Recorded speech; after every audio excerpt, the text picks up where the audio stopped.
அடுத்த பையன் இருந்தது பாருங்க, எங்கடா 1000 ரூபா வரல, அதான் போன மாதம் கொடுத்துட்டா, இதை நம்பி நான் வேறு செலவழிச்சிட்டேன். ஒன்றா நினச்சினாங்க இப்போ அந்த கோர்ட்டில் கேஸ் வந்து டெமால்னு கொடுக்கூடாதுன்னு சொல்லிட்டாங்கன்னா அதனால் நான் கொடுக்குறேன். யாருக்கு என்ன பிரச்சனை, அடுத்து நம்ம ஆட்சிக்கு வரனா கூட பிரச்சனை இல்லை. இல்லை இந்த 5000 ரூபா மூலிமா நமக்கு ஆட்சிக்கு வருதுன்னா லாபம் தானே அப்படின்ட்டு காலையிலேயே, ஏன்னா சாயந்தரம் விஜய் இல்லை, உங்கள் விஜய் காலி பண்ணிட்டார்ல சார். விஜய் இன்னைக்கு பேசி விஜய் இல்லை சார் 5000 ரூபா கொடுக்குறீங்களா, அதை பற்றி நாங்கள் பெருசாக பேச போகிறோம் சார். இன்றைக்கி டிபேட் எல்லாம் அதுதான். அதனால் ராகுலை நம்பலாம் ஒன்றும் வேலைக்கு ஆகாது. ராகுலுக்கு தேவை லாப நஷ்டம் தான். நல்லாக்குதே, இது நம்ம விட்டுறக்கூடாது. மத்திய அரசின் சதி, அதிமுகவின் கொடூர சதி, இதையெல்லாம் மீறி முதல்வரின் சாமர்த்தியம். உங்கள் விருப்பத்திற்கேற்ப விதவிதமா சமைக்க OMD மசாலா இப்போதே ஆர்டர் செய்யுங்கள். 4ஆம் துணை நேயர்கள் அனைவருக்கும் வணக்கம். இன்று நம் நிகழ்ச்சியின் சிறப்பு விருந்தினர் ஊடகவியலாளர் முத்தலிஃப் அவர்கள் இணைந்துள்ளார். வணக்கம் சார். வணக்கம். முதல்வர் அவர்கள் பொழுது விடிந்ததுமே பெண்களுக்கெல்லாம் ஒரு இன்ப அதிர்ச்சி கொடுத்துருக்காரு. அதாவது 5000 ரூபாய் வந்து கிரெடிட் ஆயிருக்கு அக்கௌண்ட்டுக்கு அப்படின்ற மாதிரி.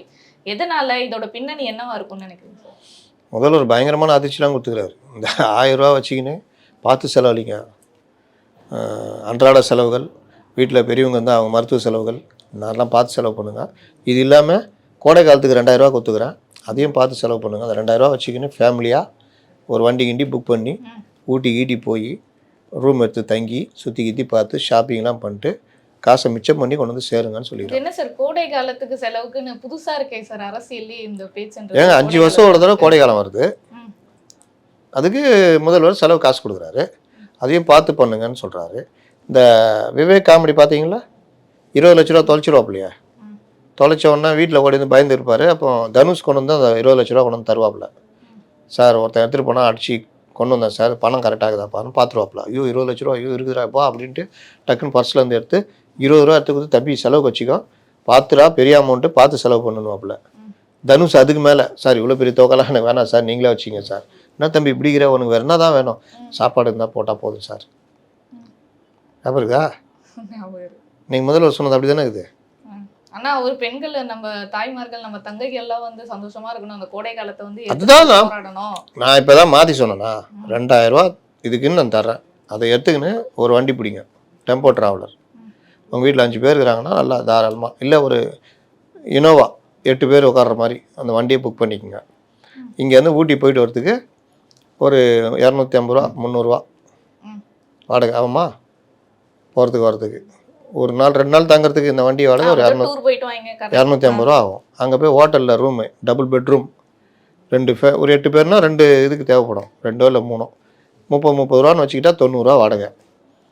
அப்புறம் சாப்பாடு 8-10 பேருக்கு ஒரு ஆளுக்கு 3 ரூபா 5 ரூபான்னு வச்சுக்கிட்டிங்கன்னா மிஞ்சி போனால் ஒரு 2 நாளைக்கு ஒரு 60 ரூபா 120 ரூபா வச்சுக்கிங்க 2 நாளைக்கு.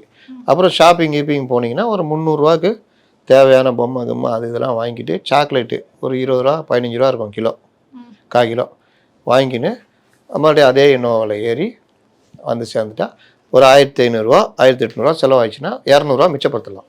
ரொம்ப பெரிய பட்ஜெட்டாக இருக்குது சார். இப்போ விட்ட ஒன்றிய அரசு பட்ஜெட்டோட திருப்பி கொடுத்துருங்க சார். இவ்வளோ பெரிய தொகைலாம் கொடுத்தா நாங்கள் கோடைக்கெல்லாம் எங்கள் வீட்டில் சண்டை ஆகிடும் சார், இந்த பணத்தை வேறு வச்சிருக்க முடியாது, திருட்டு பயம் வேறு இருக்குது, நீங்களே வச்சிங்க சார் கொடுத்துருங்க திருப்பி. ஆனால் எவ்வளோ நீங்கள் சொல்கிறது பார்த்தா எவ்வளோ நல்ல நோக்கத்தோட முதல்வர் அவர்கள் தமிழ்நாட்டுக்கு செஞ்சுருக்காரு. ஆனால் இதை எதிர்கட்சியெல்லாம் ஓட்டுக்காக காசு கொடுக்குறாங்க. அவர் பாருங்க சொல்ல, அவர் எவ்வளோ வருத்தம்னா அடுத்தடுத்த மாதங்களில் கையை கட்டி போட்டு முடக்க நினைக்கிறார்கள். அதையெல்லாம் மீறி யாருங்க முடக்க நினைக்கிறாங்கன்னா யாரோ அப்படின்ற, இல்லைங்க அது கரெக்டாக சொல்லுங்கன்னா மத்திய அரசு இந்த இவர்கள் அப்படின்றாரு. இவங்க என்ன பண்ணாங்க, நீங்கள் 1000 ரூபா கொடுக்குறதுல 2000 ரூபா தரேன்னாரு அவர் எப்படி முடக்க நினைப்பார்?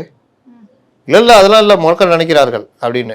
அப்புறம் ஏப்பா நீங்களா, நானும் போட்டுடுறேங்க, ட்வீட் பண்ணிடுறாங்க, முடக்க நினைக்கிறார்கள், பிளாஸ்ட் எல்லாம் போட்டுடுறாங்க. அப்புறம் எல்லாரையும் போட சொல்லிடுங்க, எல்லாரையும் போட்டுருவாங்க.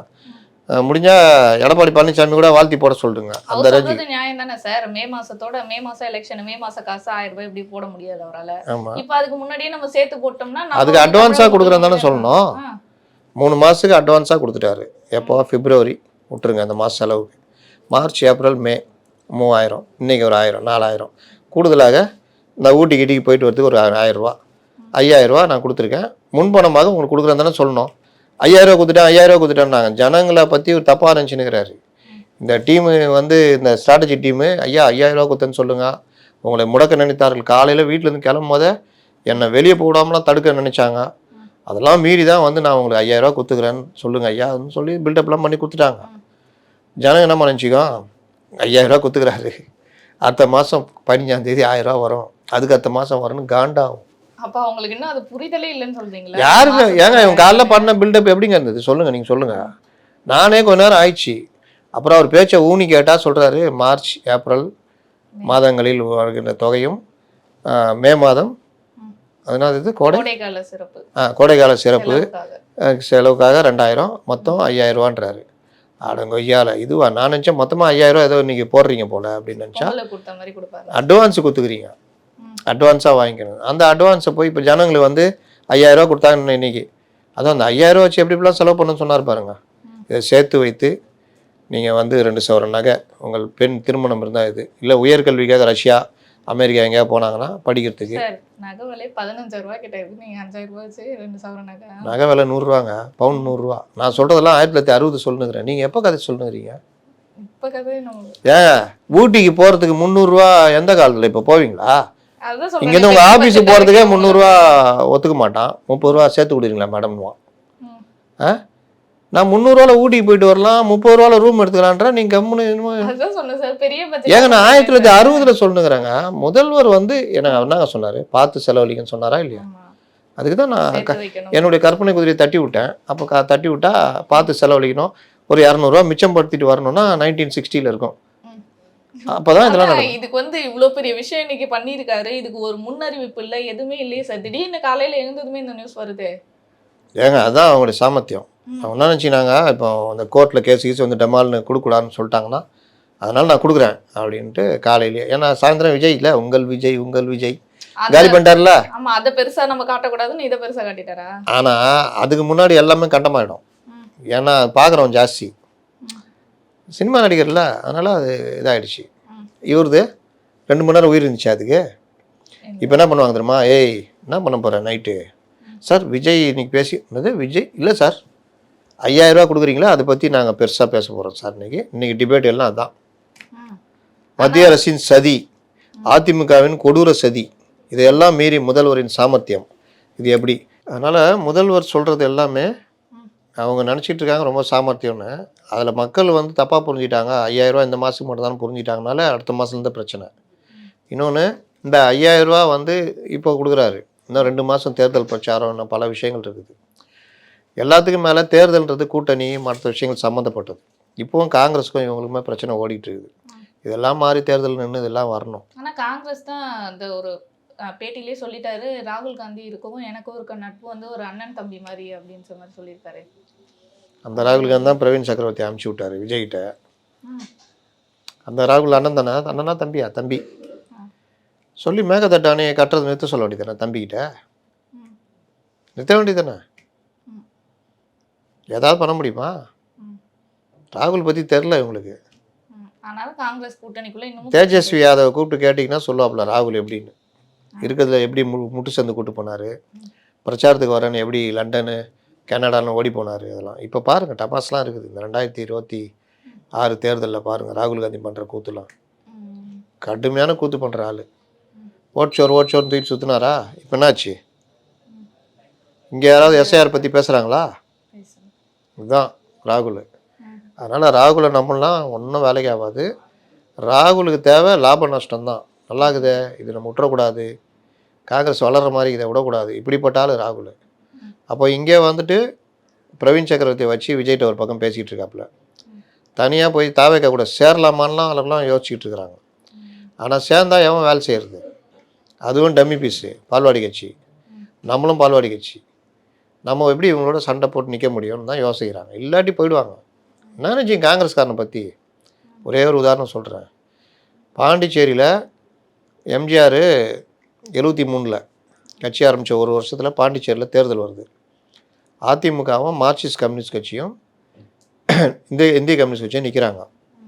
காங்கிரஸ் பெரிய கட்சி அங்கே தனியாக நிற்கிறாங்க, டிஎம்கே தனியாக நிற்கிது. ஏடிஎம்கே 12 சீட்டு ஜெயிக்கிறாங்க. மொத்தம் 30 தானே, 12. கம்யூனிஸ்ட் கட்சி 2, 14. அப்புறம் இன்னொருத்தர் யாரோ ஒரு சீட்டு இது பண்ணுறார், 15. 15ல் உங்களுக்கு 16 சீட்டு வேணும் இது மெஜாரிட்டிக்கு. ஒரு ஆள் சபாநாயகர் வேறு போயிடுவார். அப்போ இவங்கள்ட்டையும் 14 தான் இருக்குது, 15 தான் இருக்குது. சபாநாயகர் போட்டால் 14 தான். அப்போது ஒரு உதவிக்கு இந்திரா காந்திகிட்டே கேட்குறாரு எம்ஜிஆர், காங்கிரஸ் ஆதரவுங்க. நான் 6 என்னமோ இருக்குது காங்கிரஸ், 12 கிட்டே நினைக்கிறேன். ஆதரிச்சிருந்தா டிஎம்கே ஏடிஎம்கே கவர்மெண்ட்டு வந்திருக்கும். சரி நான் ஆதரிக்கிறேன், எங்கள் ஆள் எது ஒரு இது அசோக் லேலாண்டு இது சம்மந்தப்பட்ட ஒரு ஆள், அவர் ராஜ்யசபா எம்பி ஆக்குங்க, அதான் கொஞ்சம் எம்எல்ஏ கம்மியாக இருக்குது, நீங்கள் உங்கள் இதை கொடுங்க, நான் வந்து உங்களுக்கு ஆச்சு ரைட்னு எம்ஜிஆர் ஒத்துக்கிட்டு ஆக்குறாரு. ஆகினோடனே இங்கே நம்பிக்கையில்லா தீர்மானம் நடக்குது, ஆதரவே கொடுக்கல. 13 நாள் ஆட்சி கவுந்து போச்சு ஏடிஎம்கே கவர்மெண்ட்டு. அப்போ எங்கெல்லாம் ஆதாயம் கிடைக்குதோ அங்கெல்லாம் வந்து யூஸ் பண்ணி கவலையே பட மாட்டாங்க காங்கிரஸ்காரன். திமுக கூட கூட்டணி சேர்ந்து 71 வெற்றி, பெரிய வெற்றி, பெரிய அளவில் அந்த அம்மா ஆட்சிக்கே கலைஞர்லாம் உதவிலாம் பண்ணார். எமர்ஜென்சி கொண்டு வந்து தீவுல வச்சாங்க. அதெல்லாம் ஒரு பக்கம் இருக்க. இப்போ இந்த 5000 வந்து அறிவிச்சிருக்காரு இல்லையா சார் முதல்வர் அவர்கள், இது வந்து சாத்தியமா நடைமுறைக்கு? இந்த மாதிரி பண்ண முடியுமா? ஏன்னா ஏங்க இது இதெல்லாம் வந்து இந்த மாதிரி தடை விதிச்சிருக்காங்க அங்கெல்லாம், இந்த மாதிரி கொடுக்காதீங்க, கொடுக்கக்கூடாது அப்படின்னு மகளிர் தொகை வந்து. அதெல்லாம் எங்கேயும் தடை விதிக்கலையே. மகாராஷ்டிரால வந்து போன தேர்தலுக்கு இப்போ தடை விதிச்சு தான் வந்து சொல்லியிருக்காங்களே. தடை விதிக்க கேட்டாங்க, இல்லை அனுமதிச்சிட்டாங்களா? பெருசாக இதெல்லாம் கிடையாது. அதுக்கு 1000 ரூபா மாதம் கொடுக்கறது இவர் இப்போ முன்கூட்டியே கொடுத்துருக்காரு. இப்போ என்ன கெட்டு போச்சு? இது வழக்கமாக அந்த ஜனங்க என்ன கொடுக்குற தொகை தானே என்ன அப்படின்னு இதெல்லாம் வச்சுக்கிட்டுலாம் பெருசாக ஓட்டு போடுற மைண்ட் செட்லாம் இல்லை. ஆனால் எதிர்கட்சிகள் வந்து இது எப்படி கொண்டு போகிறாங்கன்னா, அவங்களுக்கு தெரிஞ்சிருச்சு கள நிலவரம், நம்ம தோக்க போகிறோம் தெரிஞ்சிருச்சு, அதனால தான் இப்பயே கொடுத்து கவர் பண்ண பார்க்குறாங்க அப்படின்ற மாதிரிலாம் சொல்லுவாங்க. இது ஒரு லம்பான அம்பவுண்டுன்ற மாதிரி கொண்டு போகிறாங்க. எப்படியும் இவங்க கம்முன்னு இருந்தால் கூட இப்போ கொடுக்கல வச்சுங்க, இவங்களுக்கு தானே லாபம். தேர்தல் ஆணையமே தடை போட்டுச்சு, ஏங்க நாங்கள் கொடுக்கலாம் தான் நினச்சோம், அவங்க தடை போட்டாங்க, நாங்கள் என்ன பண்ணுறதுன்னு. இவங்களுக்கு இவங்களுக்கு நிதி தானே பிரச்சனை. இப்போ இந்த 10ஆம் தேதியோட இவங்களுக்கு இது காபந்தாரஸ் ஆகிடுவாங்க. இனி எந்த நிதி இருந்தாலும் இவங்களுக்கு இது கிடையாது. அப்போது அதை முன்கூட்டியே கூடுதல் நிதியாக கடன் எவ்வளோ வேணால் போட்டோம், நமக்கு என்ன இருக்குதுன்னு ஒரு 5000 ரூபா, ஆமாம் அதுதான் அறிவிச்சிட்டோன்னா நமக்கு லாபம் தானே. யாருக்கு என்ன பிரச்சனை? அடுத்து நம்ம ஆட்சிக்கு வரனா கூட பிரச்சனை இல்லை. இல்லை இந்த 5000 ரூபா மூலிமா நமக்கு ஆட்சிக்கு வருதுன்னா லாபம் தானே. அப்படி யோசிச்சு தான் பண்ணுறாங்க. அதான் இதுலேயுமே வந்து 2000 ரூபாய் நான் தரேன். இப்போ எடப்பாடி அவர்கள் சொல்லியிருந்தா இல்லையா, குலவிளக்கு அந்த திட்டத்தின் மூலம். இப்போ இவருக்கு மகளிர் தொகை நான் 2000 ரூபாய், இவர் 2000 ரூபா தரல நம்ப மாட்டாங்க. சொன்னதை நான் செய்வேன்றார் அவர். சொன்னதை செஞ்சு தான் பார்த்துமே. சிலிண்டருக்கு 100 ரூபாவே கொடுக்கல. சிலிண்டருக்கு 100 ரூபா தரேனார்ல, அது கணக்கு போட்டால் மாதம் 50 ரூபா தான் செலவு. கொடுத்தாரா? கல்வி கடன் ரத்து பண்ணாரா? எதுதான் நீட்டு தேர்வு முதல் கையெழுத்து பண்ணாரா? எது தான் பண்ணார்? 80% வரைக்கும் பண்ணலன்னு அன்புமணி புக்கே போட்டார். புக்கு போட்டு கொடுத்து வாங்க விவாதத்துக்குன்னு கூப்பிட்டா ஓடி போயிட்டாங்க. வந்தாங்களா? இவங்களுக்குள்ளே என்னது ஆரம்பத்தில் ஒரு 2 வருஷம் முன்னாடி சொல்கிறாங்க 99% நிறைவேற்றிட்டோம்னா 1% தான் நாங்கள். அப்புறம் எல்லாரும் ஏறி அடிக்க ஆரம்பித்தோன்னா 60% நிறைவேற்றிட்டோம், இன்னும் கொஞ்சம் இப்படியே இன்னும் பரிசீலனை இருக்குது. அதுலேயே என்ன ஏமாத்து, 90 நாங்கள், 80 நாங்கள், 70 நாங்கள். இப்போ சமீபத்தில் 80% இதை சொன்னாங்க. இவர் இருக்கார், அவர் பேர்னா தங்கம் தென்னரசு, இவங்களாம் ப்ரெஸ் மீட் வச்சாங்க. 60% நிறைவேற்ற வேண்டியது இருக்குது, அதெல்லாம் பரிசீலனை இருக்குது. இப்படி தான் உருட்டுறது.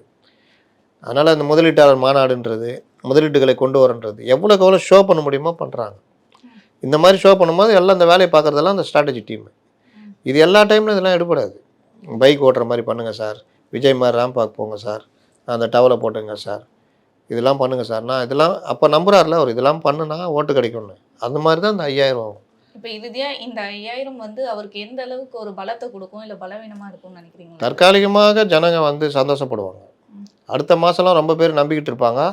இந்த 5000 ரூபா கொடுத்தது வேற, 1000 ரூபா வர்றது வேறன்னு நினச்சிட்டு இருப்பாங்க.